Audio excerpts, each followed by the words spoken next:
Why your utility bills are out of control. It's not just the Arctic blast. 1 in 5 Americans can't afford their heating bills this winter as people are blindsided by utility costs. When I find that California story, I'll go back to it. So let me read this to you. I'll read both of them because they kind of go hand in hand. And then Brandon and Tom, I'm coming to you with this. Mm-hmm. Energy costs are surging nationwide and outstripping overall inflation. Last year, consumer prices rose 2.7%.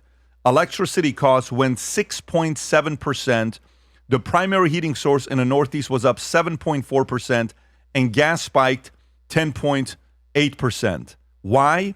Aging infrastructure. Many of the components that go into delivering power were built more than 50 years ago and are nearing the end of their natural life. The cost of replacing and updating technology like wires, poles, transformers, and towers ultimately end up being passed on to consumers. Battle Group, a consultancy that worked with Lawrence Berkeley National Laboratory last year to identify factors influencing retail electricity prices, estimates that spending on aging power transmission infrastructure has topped $10 billion. And it goes into explaining a couple different things. One of them is climate change they talk about. The other one is natural gas price swings and then data center demand. And the last one talking about 1 in 5 Americans can afford their heating bills because of what's going on. Over 200 million people in America were hit by the storm that came in, snow and the rain and Arctic. The winter gas and electric bills in these regions could climb by 10% or more over last year, according to National Energy. Winter bills for electricity heated homes will exceed $1,000 across the country. So I can go on, read these other numbers that they have here. Brandon, why do you think this is happening? Yeah, so things are a little bit different in the Northeast. And I was talking to my parents about this because, they live in the Northeast, and it's 80% of all the homes are heated by oil, as I mentioned there, are in the Northeast. So very different than the rest of the country. And what's happening right now is that since it's been 10 to 0 degrees there for the past month or so. So for example, most houses will have a 300-gallon heating tank, and oil is about $3.65 a barrel, or a gallon. And for example, you got to fill the thing up like once every 2 weeks or every 3 weeks. So it's like $2,000 a month right now for my parents' home to fill the heating tank. And you really don't have a choice. $2,000 a month. Yeah. What was it before? And it's like half of that when it's less cold. It's normally like around 30 degrees there or so, but there's been a cold streak. So part of it's aging infrastructure. Yeah, sure. Part of it's just a bad stretch of cold weather.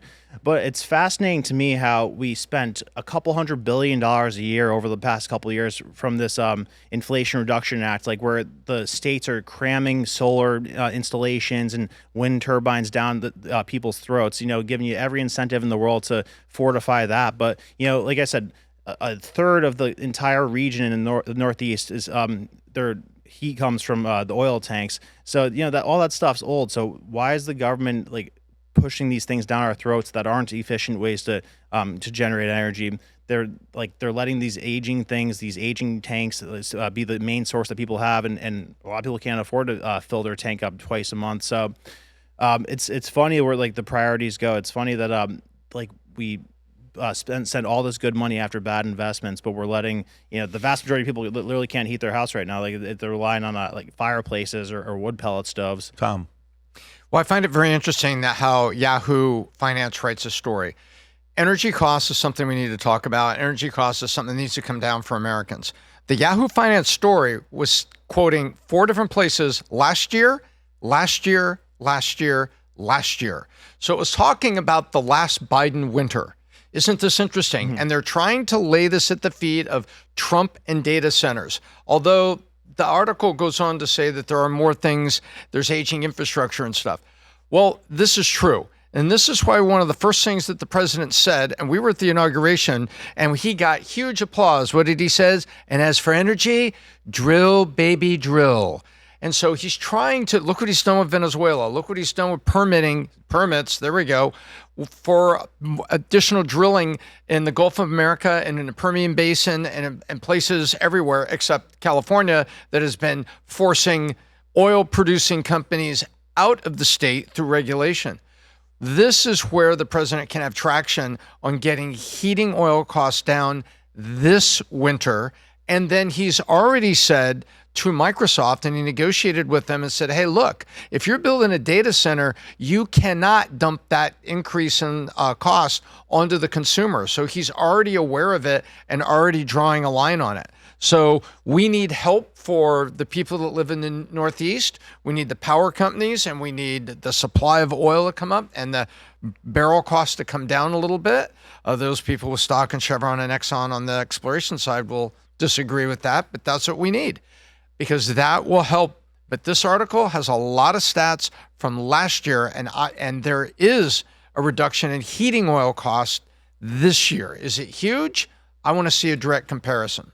And by the way, while that's happening, you see reports that some places gas prices are hitting $1.99 in the States. Some places, definitely not in California, but some places, Californians may need to drive 800 miles to get it for $1.99 and then come back to California to save some money on that gas because where the prices are at. But it's a nice drive. Folks, once a year, we host an event called the Sales Leadership Summit. That event is coming up in the next 2 months. It'll be in South Florida at Trump Doral. And it's for those of you that run a business, because sales is king. Most people don't understand the power of developing sales leaders that develop sales people. This video will break down what's happening at SLS, and hopefully those of you guys that are doing $1 million plus, you'll get a chance to get a ticket for yourself. Go ahead, Rob, play the clip.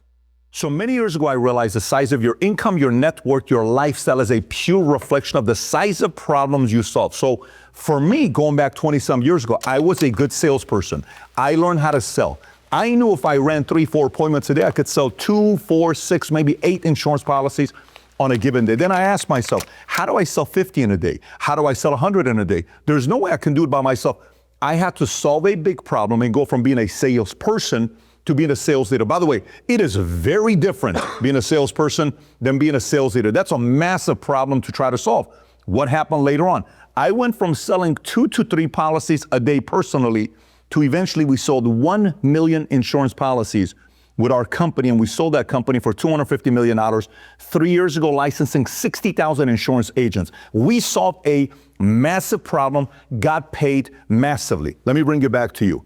In America today, according to the Bureau of Labor Statistics, we have 13.4 million salespeople in America that go out selling every day working for commission. We have 132,000 VP of sales, according to LinkedIn, and we have roughly 8,000 chief sales officers in America. Now, when it comes down to putting the hat on of being a sales leader, it's a very different accountability, tough conversations, challenging, transferring your knowledge on how to get referrals, how to follow up on leads, how to properly follow up where you don't offend the person, the script you use when you DM versus when you email, which is when you make a phone call, how to give better presentations, the types of phone calls to make, the types of contests to run, how to hold them accountable and drive them and not upset them and they still want to come. How do you steer competition? All of this are things companies that solve big problems that become multi-billion-dollar companies do. So once a year, I host a conference called a Sales Leadership Summit. This happens once a year. To attend this, you need to do a minimum of $1 million a year and have 5 salespeople that report to you. If you want to join us at this year's Sales Leadership Summit, that happens end of March, we'll go through a 200-page manual together on how to go through A through Z of being a great sales leader. Click on a link below, fill out the information. One of our representatives from the David Consulting will reach out to you and tell you more about the Sales Leadership Summit. Rob, what is the website to go to this? Do we have it in the link? We do. It's in the description. It's also in pinned to the chat. But can you click on a link just to see what it looks like so everybody sees it? So go, if that's you, click on a link. We'll spend 2 days together at Trump Doral, and we go through A through Z, and it's a great place to network with other performers that are also doing well. There you have it. So what's the website called, Rob? sls.betdavidconsulting.com. Beautiful. All right, fantastic. If you enjoyed this video, you want to watch more videos like this, click here. And if you want to watch the entire podcast, click here.